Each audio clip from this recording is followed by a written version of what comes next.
I was out to debunk Bigfoot all my life. Yeah.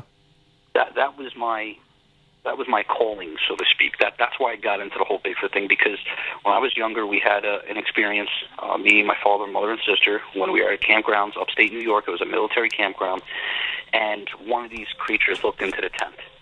You know, my mother went all screaming, this, that, and everything else. And as I got older, I was really thinking about it, and that's why I got into it. I wanted to debunk it, because I wanted to see, could it be anything else but a hairy guy walking around, you know? Yeah. And until I did an expedition in Georgia last year, I came face to face with it. And when I tell you I almost shit my pants, to be quite blunt, I cried like a baby afterwards, because all your emotions hit you at once, especially when you're one that is out there to debunk the situation, because I think that's what even a paranormal researcher needs to have, a healthy dose of skepticism.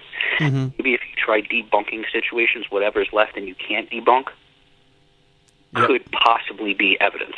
That's true. I try to take that into the whole cryptozoology field, and it's worked for me so far until I came face to face with one of these damn things, and like I said, I almost shit my pants and cried like a little baby. And I'm a big guy from New York, and you know, we're trained to be tough here, and that's not what happened.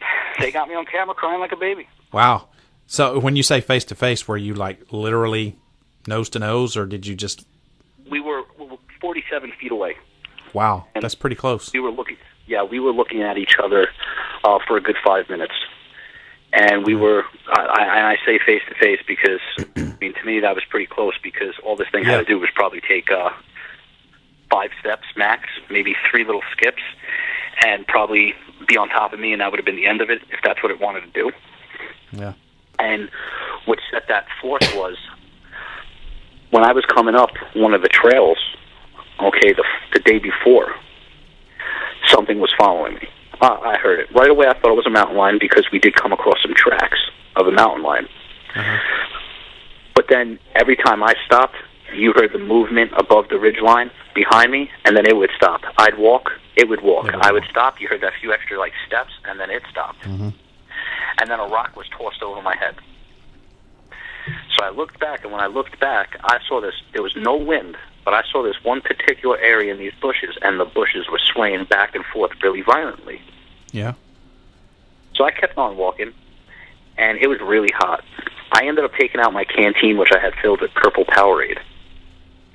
And I took a swig of it, and I'm like, just hollering it a little bit, and I'm just like, oh, it's so hot out here. I'm sure you're thirsty too. You know, and I held it over my head, and I poured some on the floor to let whatever was viewing me see that there was fluid in there. I closed it back up, and I placed it right in the middle of the trail, and I walked away to base camp. About 45 minutes later, the crew, the other team, was coming up the mountain again, and they were like, Bruce, did you leave a turtle shell on top of your canteen? And I'm like, huh? Turtle shell? They're like, yeah, a turtle shell is on your canteen right now. Wow. So I walked back down to check it out. The canteen was actually moved about 25 yards from where I left it. Mm-hmm. It was opened, and it was emptied. It was lying on its side with just a top part of a turtle shell placed right on top of the canteen. When you look at, I still actually have the turtle shell to this day, and it's hanging up on my wall. Now, it didn't have the bottom part of the turtle shell. Yeah. And the inside was pretty cleaned out. Like a cup or something, maybe? To me, that looked like, exactly, something that they may use to scoop up water with. And then it makes a lot of sense. What did I do? I left a canteen, which would be, my drinking source, cup. And it left me that as a gift, I believe, as a thank you. Yeah. And again, it goes back to, remember the old times, especially with Native Americans. You never gave a gift without receiving one, because it was an insult. Right. Now, is this the same one that you came face to face with? I can't say that 100% for sure. But it was on the same expedition, though. Yes, it was on the same expedition. So what happened was, we get back up to base camp, and another guy says, "Oh my God, one just crossed the road." and we ran down to that area, and we ran right into the thicket, really stupidly, to be honest with you. And we didn't come across nothing, but as we walked back, we came across the whole trackway, which we were able to cast. Ah, nice. And they were 14 inches. It's a big foot. Yeah, it's not humongous when you hear people's stories of like a 22-inch foot, 19-inch foot.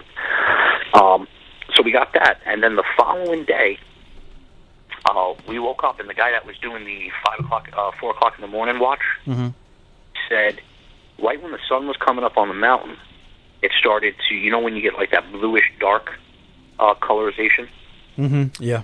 He looked over to where we had all our cookware and food, and he saw this large, darkish figure. And once he made eye contact, it took off through base camp and ducked down behind these bushes, probably about 100 yards away. Well, believe it or not, there was a whole trackway that went that whole way, and we were able to get a bunch of casts from that. Well, that night, we decided, okay, we're not going to leave anybody at base camp. It's the last night here. We're going to split into 2 big teams, and we're going to take one end of the trail, and you guys are going to take the other end. Well, going up the opposite end with the team, we had those chem lights, those glow sticks. Yes. And we decided to hang 5 of them up, one on every tree, one on every other tree, going up that trail. And we sent the team up that way, and then me and the team went the opposing way. Well, we got about halfway to where our destination was, and my camera battery started messing up. Well, I said, okay, I'm going to run back to base camp real quick and grab the battery. Wasn't far away. All of a sudden, I'm walking up, and on my left-hand side, I see 2 sets of eyes through bushes. Oh. And I'm like, okay. All right. Okay. Something's going on here. I was actually getting really nervous. And then as I went to pan over to look to base camp, right there, 47 feet away, and we know the distance because the following day we actually took a tape measure and measured it. And he was standing right there, and I say he because there was no boobs. Okay. And he was standing right there in front of a tree, muscular. He wasn't making a move, any type of movement at all. The only thing he did was blink his eyes a few times. And I actually had a gun on me, and believe it or not, my first response, I'm a no-kill. Like, I don't want to kill one of these things, but my first response was to go get that damn gun. Because, again, this thing was freaking huge. Yeah. And, you know, the funny thing was, I could not get the button unclipped to the holster in order to take the gun out. My emotions were that strung out. So I finally get on the walkie, and in my head I'm saying, guys, get the hell over here now, this thing is here. But they knew something was wrong because what I was saying was that. I kind of sound like Elmer Fudd over the walkie. Yeah. As soon as one of the guys comes running down, Tony, and when you could hear his feet stomping on the floor, this thing, all it did was puff up its chest, move slightly to the right, and just take off gracefully into the bush. And when Tony pulled up, Tony looked and saw what this was taking off through the bush. And a few other interesting things happened, but what I think happened was that whole, possibly, I know a lot of people laugh, whole bonding thing occurred. Yeah.